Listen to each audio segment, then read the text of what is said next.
Les récifs coralligènes et leurs merveilles.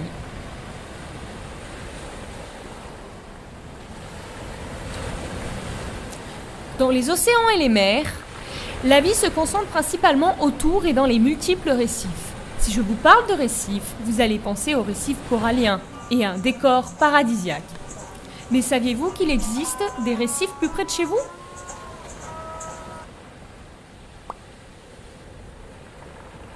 En effet, en Méditerranée, on peut également trouver des récifs que l'on appelle les récifs coralligènes. Les récifs coralliens et coralligènes sont tous deux bioconstruits, c'est-à-dire construits par une activité biologique. Les récifs coralliens sont construits par des animaux que l'on appelle des coraux. Ces animaux vivent en colonie.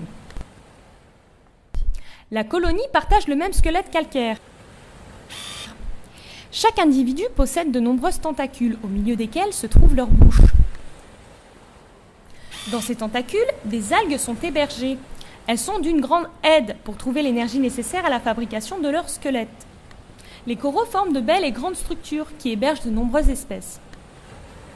Les récifs coralligènes sont aussi faits de calcaire, mais contrairement aux récifs coralliens, ils ne sont pas issus d'un squelette animal, mais de l'activité d'algues productrices de calcaire.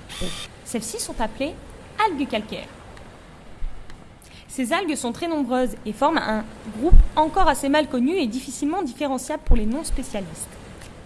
En effet, les différentes espèces se ressemblent beaucoup, tout en étant des espèces différentes.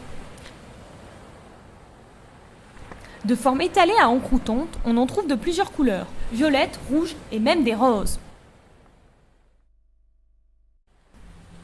Mais comment vit-elle ? Voici Coralie, la coralline. Les corallines forment un groupe d'algues calcaires. Elles se développent en se fixant au hasard sur un rocher. Si les conditions sont favorables, elle pourra atteindre jusqu'à 8 cm. On la retrouve entre 20 et 200 mètres de fond. Cette zone lui est favorable car la lumière est présente mais pas trop. En effet, Coralie ne veut pas avoir pour voisine les autres algues photosynthétiques qui, en présence de lumière, se développent plus rapidement qu'elle et l'empêchent ainsi de se vivre correctement. Cependant, même si Coralie est rose, elle a aussi besoin des rayons du soleil pour se développer. Oh, un rocher! Quelle chance! Je vais pouvoir m'y installer et y vivre. Coralie a trouvé un rocher dans l'immensité des fonds sableux. Posé sur celui-ci, il lui faudra du temps, beaucoup de temps, pour sécréter sa première couche calcaire.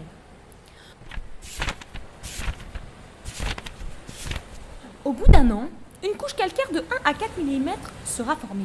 Ces sécrétions calcaires sont vraiment toutes petites et fragiles. Au bout de nombreuses années, les efforts de Coralie et ses sœurs sont récompensés. De grandes structures calcaires sont formées par l'accumulation une à une des couches qu'elles produisent, générant ainsi des habitats pour d'autres espèces. Des oursins viennent pour brouter ces algues si particulières. Une gorgone se fixe à son tour sur la structure pour y vivre. Des éponges et des mollusques s'y installent et creusent le calcaire. Diverses espèces de poissons ne font que passer, mais d'autres décident d'en faire leur maison.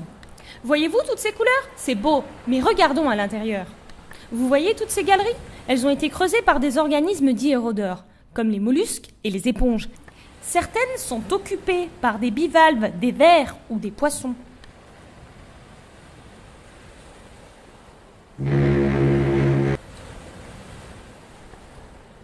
Je ne peux pas aller plus loin. Ce mode de pêche est interdit au-dessus de cette zone. Je risque de détruire les récifs.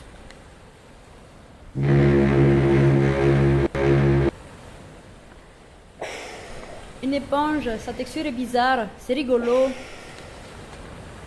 Oh, une gorgone, je vais en prendre un morceau comme souvenir.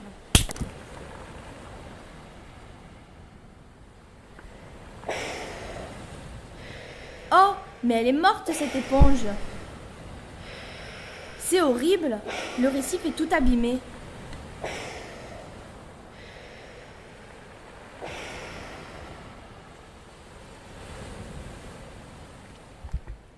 Les récifs coralligènes mettent longtemps à se construire. Cependant, comme on vient de le voir, ils peuvent être détruits rapidement de manière volontaire ou involontaire par des pêcheurs, des plongeurs ou encore par une mauvaise qualité de l'eau. Ces récifs sont à protéger car ils participent à l'enrichissement de la biodiversité méditerranéenne et restent pourtant encore très mystérieux. Les scientifiques cherchent à mieux connaître les algues coralligènes de manière à percer les secrets de ces récifs. Ils ont de nombreuses questions.